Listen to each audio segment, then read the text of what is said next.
नमस्कार दोस्तों, स्वागत है आपका हमारे YouTube चैनल पर। दोस्तों, आज की वीडियो के माध्यम से हम जानेंगे उत्तर प्रदेश पंचायत चुनाव 2026 में कुछ सख्त नियम रहने वाले। तो अब की बार कैसे सख्त नियम रहने वाले चुनाव आयोग की तरफ से। दोस्तों, आपको पता है कि 2027 में जो यूपी विधानसभा चुनाव होने वाले थे वो शायद अब चुनाव 2029 में संपन्न कराए जाएंगे। लोकसभा और विधानसभा चुनाव दोनों एक साथ होने वाले हैं। दोस्तों, आपको पता है कि एक देश एक चुनाव बिल पारित कर दिया गया है। तो इससे यह लगता है कि जो उत्तर प्रदेश का विधानसभा चुनाव वह 2027 में न होकर के 2029 में लोकसभा चुनाव के साथ ही संपन्न कराए जाएंगे। तो त्रिस्तरीय जो पंचायत चुनाव है इन पे नजर रहेगी, चुनाव आयोग की खास नजर। तो दोस्तों, कुछ सख्ती रहने वाली इन चुनाव में क्या क्या सख्त नियम अपनाए जाएंगे चुनाव आयोग की तरफ से।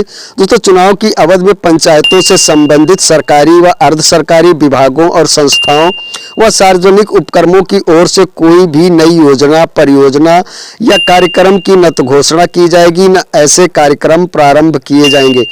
इस बारे में कोई वित्तीय स्वीकृत या धनराशि जारी नहीं की जाएगी। चालू परियोजनाओं के जो काम चल रहे हैं और इनके लिए धनराशि जारी की जा चुकी है वे जारी रहेंगे। चालू परियोजनाओं के लिए नई वित्तीय स्वीकृति नहीं दी जाएगी। चुनाव के दौरान निर्वाचन क्षेत्र में नए निर्माण कार्य, किसी परियोजना का शिलान्यास या उद्घाटन नहीं किया जाएगा।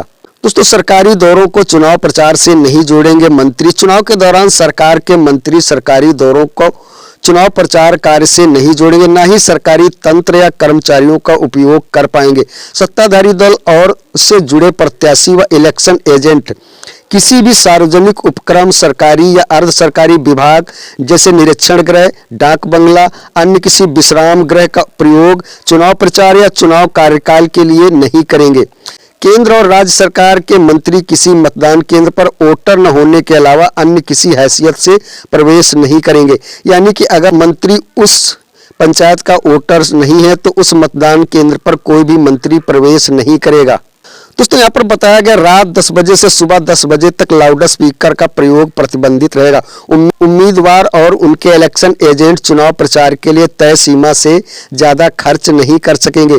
चुनाव प्रचार में वाहनों और लाउड स्पीकर व साउंड बॉक्स के इस्तेमाल के लिए जिला प्रशासन से अनुमति लेना जरूरी होगा।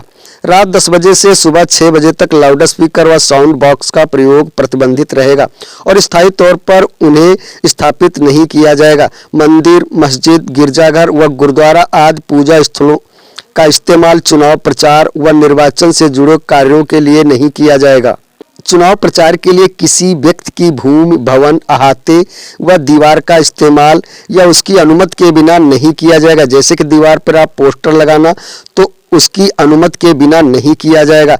सरकारी व सार्वजनिक स्थलों, भवनों या परिसर का इस्तेमाल प्रचार के लिए विज्ञापन, वॉल राइटिंग, कटआउट, होर्डिंग व बैनर आदि लगाने के लिए नहीं किया जाएगा। यानी कि सरकारी भवन परिसर में किसी प्रकार की होर्डिंग, विज्ञापन चुनाव कार्य के लिए आप नहीं कर पाएंगे।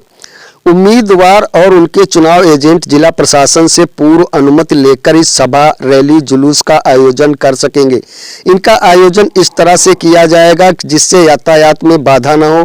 जुलूस, सभाओं व रैलियों में जिला प्रशासन की ओर से दंड प्रक्रिया की संहिता धारा 144 लागू रहेगी, जिसके तहत प्रतिबंधित असलहे, लाठी, डंडे, ईंट, पत्थर आदि लेकर चलना प्रतिबंधित होगा। की बार मतदाताओं को सादे कागज पर मिलेगी पहचान। मतदान के दिन प्रत्याशी और उनके इलेक्शन एजेंट वोटरों को मतदान केंद्र तक लाने या वापस ले जाने के लिए वाहन उपलब्ध नहीं कराएंगे। वोट डालने के लिए मतदाता अपने निजी वाहन को मतदान केंद्र से 100 मीटर दूर तक ही ले जा सकेंगे। मतदान केंद्र के 100 मीटर के दायरे के अंदर चुनाव प्रचार करना और वोट मांगना प्रतिबंधित रहेगा। मतदाताओं को पहचान पर्चियां सादे कागज पर दी जाएंगी और उन पर कोई प्रतीक या उम्मीदवार का नाम नहीं होगा। मतदान केंद्र के अंदर राज्य निर्वाचन आयोग की ओर से अधिकृत व्यक्ति, प्रेक्षक, चुनाव ड्यूटी में लगे मजिस्ट्रेट व कार्मिक, प्रत्याशी व उनके इलेक्शन और पोलिंग एजेंट तथा मतदाताओं के अलावा कोई अन्य व्यक्ति अब की बार प्रवेश नहीं कर सकेगा। तो दोस्तों, अब की बार यूपी पंचायत चुनाव में चुनाव आयोग का रवैया बड़ा सख्त रहने वाला है। अगर आप भी तैयारी कर रहे हैं यूपी पंचायत चुनाव 2026 की, तो आपको भी इन बातों का अवश्य ध्यान रखना होगा, तभी पंचायत चुनाव आप लड़ पाएंगे। अन्यथा धारा 144 के अंतर्गत आपके ऊपर कार्रवाई हो सकती। आपके जो भी एजेंट हैं, आप पार्टी के जो भी एजेंट हैं, उनके साथ मिल बैठकर इन सभी बातों को ध्यान में रखना होगा, तभी आप पंचायत चुनाव लड़ पाएंगे। तो दोस्तों यही थी जानकारी यूपी पंचायत चुनाव 2026 की। दोस्तों जानकारी कैसी लगी, वीडियो कैसी लगी, कमेंट सेक्शन में अपनी राय जरूर रखिएगा। मिलते हैं इसी नई जानकारी के साथ, नई वीडियो के साथ, तब तक के लिए धन्यवाद।